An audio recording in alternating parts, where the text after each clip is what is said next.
Marcus Aurelius was born in Rome in 121 CE into a noble but not royal family. From childhood, he stood out, not for wealth or power, but for his calm and thoughtful nature. The boy was nicknamed Verissimus, meaning the most truthful one, because of his honesty and discipline. Even as a child, he preferred simplicity, sleeping on a hard bed, wearing plain clothes, and seeking wisdom instead of luxury. His uncle, Emperor Hadrian, noticed his intelligence and arranged for him to be adopted into the imperial line. This decision placed Marcus on the path to becoming Emperor of Rome. But, unlike many rulers of his time, Marcus was not driven by ambition. From his earliest years, he longed for philosophy, not power. Yet fate would demand that he carry both. When Marcus Aurelius became emperor in 161 CE, he faced a role he never sought. He wanted to live as a philosopher, studying quietly, but destiny placed the weight of the Roman Empire on his shoulders. Unlike rulers who pursued glory, Marcus ruled with humility. He kept his teacher's advice close. Do not waste time arguing about what a good man should be. Be one. At night, in the privacy of his tent or palace, he wrote down his thoughts, reminders to stay patient, to resist anger, to remember that power was fleeting. These writings, later known as meditations, reveal not the voice of an emperor, but of a man struggling to live with wisdom in a chaotic world. Marcus became known not only as a leader, but as the last of Rome's 5 good emperors, a rare example of philosophy guiding absolute power. Marcus Aurelius never intended to publish a book. What we now call meditations was simply his private journal, written in Greek, filled with notes to himself. He wrote while on military campaigns, during sleepless nights, and in moments of solitude. His words were not polished speeches, but reminders: how to face anger, how to endure pain, how to accept death without fear. In these pages, an emperor speaks not as a ruler, but as a man. He scolds himself, encourages himself, and reminds himself daily to live with virtue. Over time, meditations became one of the most important works of philosophy because it is raw, honest, and deeply human. It shows us not a perfect man, but one constantly striving to be better. Marcus Aurelius ruled during one of the most difficult times in Roman history. His reign was marked by endless wars along the empire's borders, rebellions within, and a devastating plague that killed millions. Every decision he made carried enormous weight, protecting citizens, supplying armies, keeping the Senate in balance, and holding together a vast empire threatened from all sides. Yet through it all, Marcus leaned on philosophy. He reminded himself that hardship was part of nature, that even emperors were mortal, and that his duty was to serve, not to cling to power. He once wrote, "If it is not right, do not do it. If it is not true, do not say it." For Marcus, leadership was not about glory, but about responsibility and about keeping his soul uncorrupted while the world around him fell into chaos. Long before the crown, Marcus Aurelius trained his mind through philosophy. From his tutors, he learned logic, ethics, and discipline, but it was Stoicism that became his guiding light. Stoicism taught him that fortune, fame, and even life itself were temporary. The only thing a person truly controls is their own mind, their choices, their virtue. Marcus studied the works of Epictetus, a former slave who taught that no man can be enslaved if he controls his thoughts. He learned that anger is weakness, that desire blinds judgment, and that wisdom means living in harmony with nature. These lessons shaped Marcus into a ruler who could endure betrayal, suffering, and loss without breaking. His empire was vast, but his greatest kingdom was the one within his own mind. Unlike many who fought for the throne, Marcus Aurelius never wanted to rule. His heart was with philosophy, not politics. He would have preferred a quiet life, reading, writing, and studying the nature of the soul. But when Emperor Antoninus Pius died in 161 CE, Marcus could not refuse. Duty bound him to take the throne, even if it meant sacrificing his personal peace. He shared power at first with Lucius Verus, showing his humility and belief in cooperation, yet the burden of empire often fell heavily on him. Marcus reminded himself daily, power is fleeting, fame is empty, and death comes for all. What matters is not ruling forever, but ruling justly. He wore the crown reluctantly, but with integrity. Not long after Marcus took the throne, disaster struck. The Antonine Plague swept across the empire, killing soldiers, farmers, merchants, millions of lives. Rome's streets were filled with fear, its economy shattered, its armies weakened. Some say it was smallpox, others measles. Whatever it was, it spared no class. Rich and poor alike suffered. Even Marcus lost friends, generals, and family to the disease. Yet through the darkness, he remained steady. He urged compassion, generosity, and courage. In meditations, he reminded himself that death is part of nature, that no man is promised tomorrow, and that fear cannot change fate. An emperor, a father, a philosopher, Marcus endured the plague not with despair, but with resilience. His calm in the face of death gave Rome strength when it needed it most. While Marcus Aurelius preferred philosophy to battle, the empire demanded his presence on the front lines. For years, he led campaigns along the Danube River, defending Rome against Germanic tribes and other invaders. He did not fight for glory. He endured harsh winters, exhausting marches, and dangerous battles, all while carrying the weight of the empire on his shoulders. Soldiers respected him not for his title, but for his courage, discipline, and fairness. Even in war, Marcus reflected on Stoic principles, accepting danger as part of nature, controlling his reactions, and remembering that death is inevitable. He became known as the Philosopher Emperor, not only for his writings, but for living his philosophy amidst the chaos of war, showing that virtue can guide even the hardest decisions. Marcus Aurelius was not only an emperor and philosopher, but also a father. Yet family life brought its own challenges. He loved his children deeply, but tragedy struck repeatedly. Many of his children died young, leaving him heartbroken. His son Commodus, the heir he had hoped would continue his legacy, grew into a ruler very different from his father, self-indulgent and cruel. Despite these struggles, Marcus remained devoted. He wrote to his family, offering guidance rooted in Stoicism, to act with virtue, to endure hardship, and to understand the impermanence of life. Even as the empire faced war and plague, he remembered that his most important role was to nurture wisdom, discipline, and compassion in those closest to him.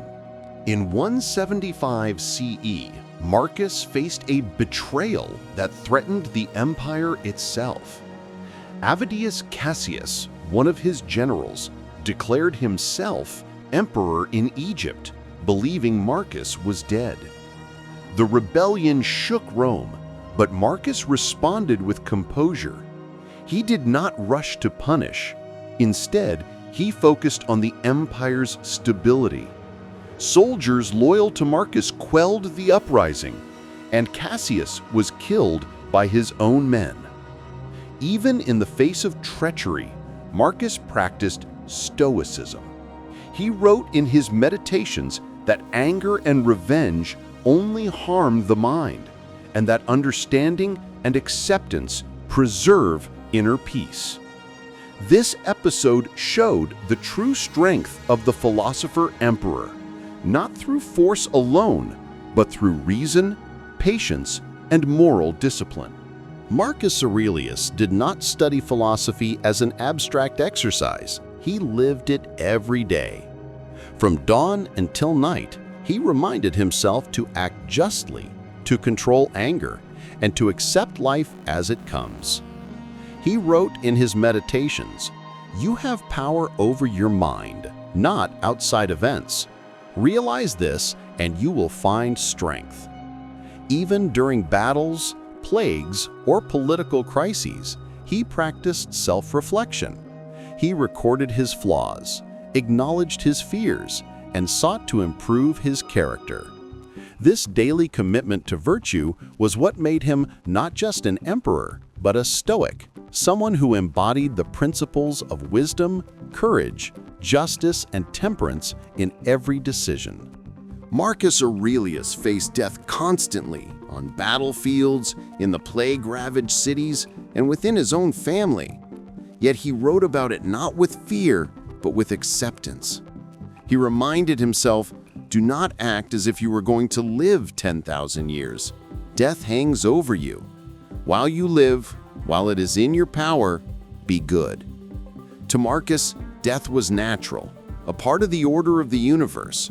Life's value lay not in its length, but in virtue and purpose. By embracing mortality, he freed himself from fear and selfish desire. In this way, even an emperor, with the world at his feet, lived humbly and wisely, preparing for the inevitable end with courage and serenity. Marcus Aurelius often reflected on his place in the natural world. He saw humanity not as separate from nature, but as a small part of a vast, ordered universe. In his writings, he reminded himself that the cosmos moves according to reason, and that each person has a role in the larger design. Pain, loss, and hardship were not punishments. They were natural processes, lessons in endurance and virtue. By aligning his mind with nature, Marcus cultivated peace amidst chaos. He understood that the struggles of emperors and citizens alike were fleeting, while the eternal flow of the universe continued uninterrupted. This perspective shaped his decisions, his patience, and his compassion, allowing him to govern not with domination, but with harmony. Being emperor was not glory for Marcus Aurelius. It was a constant burden. Endless wars, political unrest, and the responsibility for millions weighed heavily on him. He wrote of sleepless nights and difficult decisions, of the tension between duty and personal desire. He reminded himself that an emperor's life is a service, not a privilege. Yet even under this immense pressure, Marcus strove to act with virtue.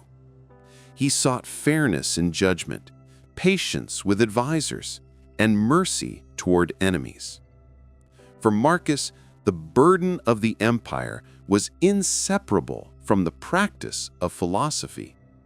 To lead wisely, he had to master himself first, proving that true power lies in the mind, not the throne. While Meditations is the most famous record of Marcus Aurelius's thoughts, historians believe much of his wisdom has been lost. Many of his letters, speeches, and reflections likely never survived the centuries. Some stories hint at private moments of doubt, grief, and moral struggle, revealing a man deeply human despite his title. He wrestled with anger, frustration, and the weight of expectations, yet he never abandoned his principles. These hidden layers show that Marcus's greatness was not in perfection, but in perseverance, constantly striving to live virtuously, even when the world tested him beyond measure. In every lost word, we glimpse a ruler who faced mortality, duty, and chaos with honesty and resilience. Despite the demands of empire, Marcus Aurelius never lost his sense of empathy. He believed that every human being, no matter how small, deserved respect and understanding. He wrote that anger toward others only harms oneself, and that kindness, even in the harshest circumstances, is a mark of virtue. Soldiers, citizens, and even enemies were to be treated with fairness whenever possible. This compassion was not sentimental, it was rooted in reason. All humans are part of the same universe, bound by the same laws of nature. By acting with empathy, Marcus strengthened both his mind and the world around him. Through this balance of duty and kindness, he became not just a ruler, but a moral example for generations to come. In 18 CE, Marcus Aurelius passed away, leaving the empire in the hands of his son, Commodus. His death marked the end of the era of the 5 good emperors. Even in his final days, he faced mortality with calm reflection, reminding himself that life is fleeting and virtue is what endures. He had ruled through war, plague, betrayal, and personal loss, yet remained steadfast in philosophy and duty. Historians say he died in Vindobona, present-day Vienna, on the frontier he had long defended. The empire mourned him, but his legacy lived on, not in monuments, but in the wisdom he left behind. Marcus Aurelius was remembered not only as an emperor, but as a philosopher whose life embodied the Stoic ideals he preached. Marcus Aurelius's legacy is unlike that of any other emperor. He did not conquer lands for fame, nor amass wealth for himself. Instead, he left behind ideas that continued to guide humanity. Meditations became a manual for life, teaching self-discipline, reason, and virtue. Philosophers, leaders, and ordinary people alike have studied his reflections to find calm in chaos and purpose in duty. Even centuries later, Marcus remains a symbol of moral strength, a ruler who understood that true power lies not in dominion over others, but in mastery of oneself. His life shows that philosophy is not a distant ideal. It is a practice, and when applied, it can shape even the fate of an empire. Though Marcus Aurelius lived nearly 2,000 years ago, his wisdom still resonates today. Leaders, thinkers, and everyday people turn to meditations for guidance. In business, his lessons on discipline and clarity help executives make tough decisions. In personal life, his reflections on mortality, patience, and empathy inspire individuals to face challenges with courage. Even athletes and soldiers study his principles to maintain focus under pressure. Marcus's words remind us that while circumstances change, human nature remains the same. The struggles of ambition, fear, and desire are timeless, but so too is the power of reason and virtue to overcome them. Marcus Aurelius left a treasure far greater than gold or conquest, his words of wisdom. You have power over your mind, not outside events. Realize this, and you will find strength. Waste no more time arguing about what a good man should be. Be one. The impediment to action advances action. What stands in the way becomes the way. Accept whatever comes to you, woven in the pattern of your destiny, for what could more aptly fit your needs? Dwell on the beauty of life. Watch the stars and see yourself running with them. These quotes are not just philosophy. They are a guide to living. Marcus Aurelius teaches that wisdom, courage, and virtue are timeless, that inner strength endures beyond fortune, and that the greatest empire one can rule is the mind itself. You have power over your mind, not outside events. Realize this, and you will find strength. Waste no more time arguing about what a good man should be. Be one. The impediment to action advances action. What stands in the way becomes the way. Accept whatever comes to you, woven in the pattern of your destiny, for what could more aptly fit your needs? Dwell on the beauty of life. Watch the stars and see yourself running with them. Do every act of your life as though it were the very last of your life. The soul becomes dyed with the color of its thoughts. He who lives in harmony with himself lives in harmony with the universe. It is not death that a man should fear, but he should fear never beginning to live. When you arise in the morning, think of what a precious privilege it is to be alive. If it is not right, do not do it. If it is not true, do not say it.